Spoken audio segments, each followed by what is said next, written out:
June 3rd, 2011.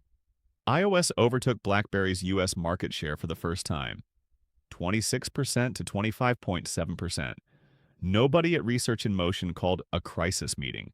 Nobody sent an urgent email. The company with 43% of the global smartphone market had just crossed the point of no return. They didn't notice.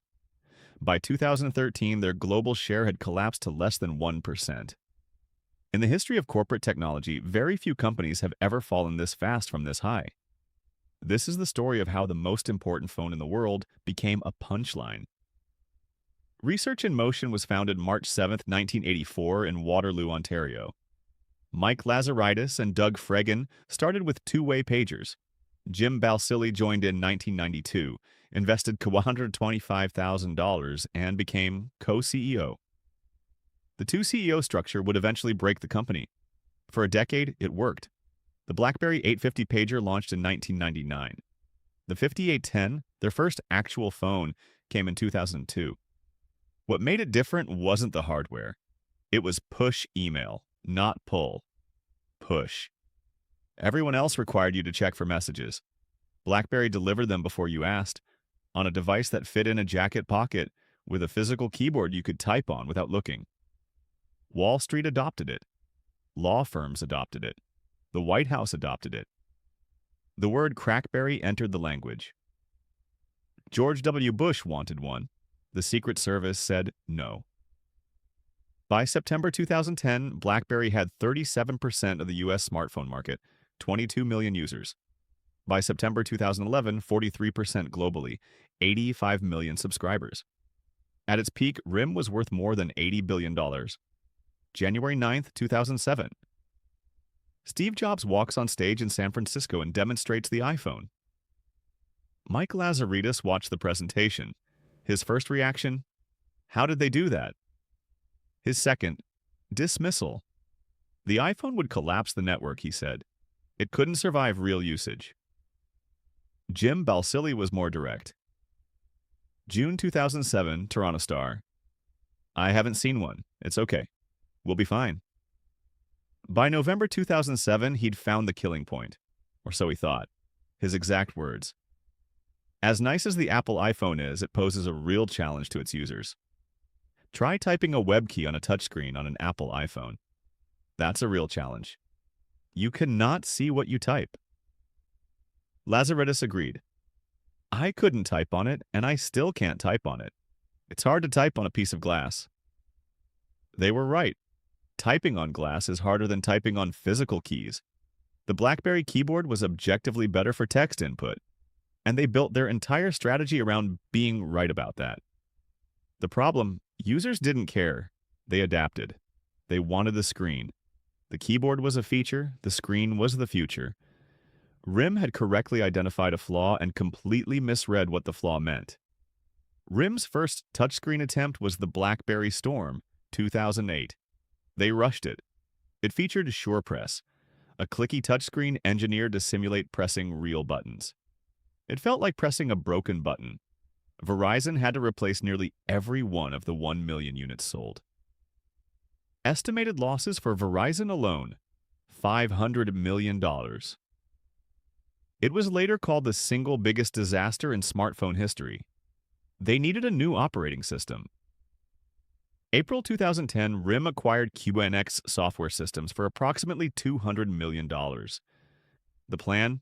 QNX would power BlackBerry 10, their real comeback. First, they'd prove the platform with a tablet. The BlackBerry Playbook launched April 2011. It ran QNX. It had no native email app, no native calendar app, a BlackBerry product. Without the two things BlackBerry was known for, it was a financial disaster. BlackBerry 10 was promised for early 2012. It launched January 2013, 2 years late. By then, iOS and Android owned the app ecosystem. Developers had chosen. Carriers had moved on. Enterprise buyers were handing out iPhones to employees who were already using them at home on weekends. There is one detail that captures the entire arc. Barack Obama was addicted to his BlackBerry during the 2008 campaign. When he won the election, the NSA and Secret Service told him to give it up.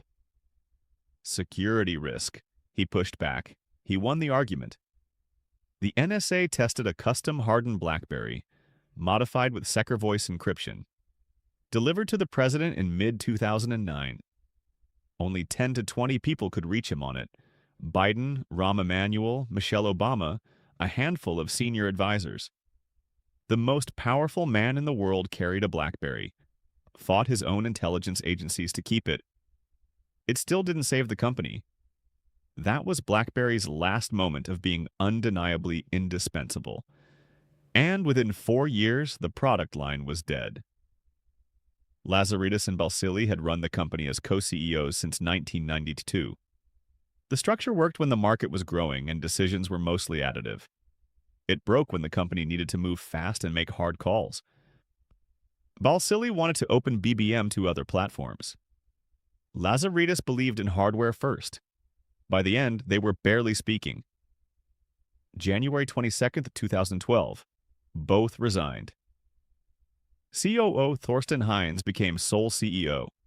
They left 11 months before BlackBerry 10 even launched.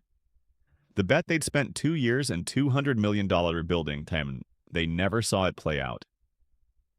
BlackBerry 10 shipped January 2013. It was a genuinely good operating system. It was too late. End of 2013, global market share under 1%, from 43% to less than 1% in 2 years. By Q4 2016, BlackBerry sold 207,900 devices in a quarter, where the global smartphone market shipped around 400 million units. Their share, 0.008%. Not a rounding error. Less than 1/10 of 1%. 2022, BlackBerry 10 support discontinued. The company formally exits hardware. September 2013. BlackBerry launches BBM on Android and iOS. This should have happened in 2009. WhatsApp launched in 2009. By September 2013, WhatsApp had hundreds of millions of users. A leaked APK had already caused 1.1 million Android users to flood the system before the official launch. BlackBerry had to shut it down mid-rollout. When BBM finally went live, it hit number 1 on both app stores. 10 million downloads on day 1. It didn't matter. The window for BBM to become a cross-platform default had closed years earlier. They'd guarded their ecosystem so carefully that they'd starved it themselves. BlackBerry is now a cybersecurity and IoT software company. 2023 revenue, $656 million, 64% from cybersecurity. They sold most of their patents in 2023 for $170 million. The company that made the most important phone in the world now makes software that protects other people's phones. Everyone tells this story as a story about arrogance, the CEOs who laughed off the iPhone, the keyboard obsession, the refusal to adapt. There's a colder version that doesn't get told often enough. BlackBerry didn't lose because they were wrong. They lost because being right wasn't enough. They were right that the keyboard was better for typing. Right that touchscreens had real limitations. Right that enterprise security requirements in 2007 weren't met by the original iPhone. On the technical merits, they had defensible positions across the board. What they got wrong was the order of operations. They assumed quality of function would determine the winner. It didn't. Ecosystem did. The App Store launched in 2008. Within 2 years, no competitor could close the gap. Not on apps, not on developer attention, not on the feedback loop that made people buy iPhones for themselves and then bring them into the office on Monday. BlackBerry built for the enterprise and lost the consumer. Apple built for the consumer and got the enterprise for free. Professionals didn't stop wanting the things they used at home. They just started demanding that work accommodate them. That pattern has repeated. It's happening now in AI tools. Consumer adoption precedes enterprise adoption. If you're waiting for the professionals to lead the demand, you're already behind. One more thing. The QNX acquisition was genuinely smart. BlackBerry 10 was not a bad operating system. If it had shipped in early 2012 as promised, against iOS 5 and early Android 4.0, the story might read differently. They had the right answer. They ran out of runway to deliver it. 2 years is a long time in consumer electronics. Sometimes the margin between a turnaround and a collapse is a product that shipped late. BlackBerry had the President of the United States fighting his own security team to keep their phone. They had 43% of the global market. They had the best keyboard ever put on a mobile device. None of it was a moat. Markets don't reward who was right, they reward who was ready. If this kind of case study is useful to you, there are more coming.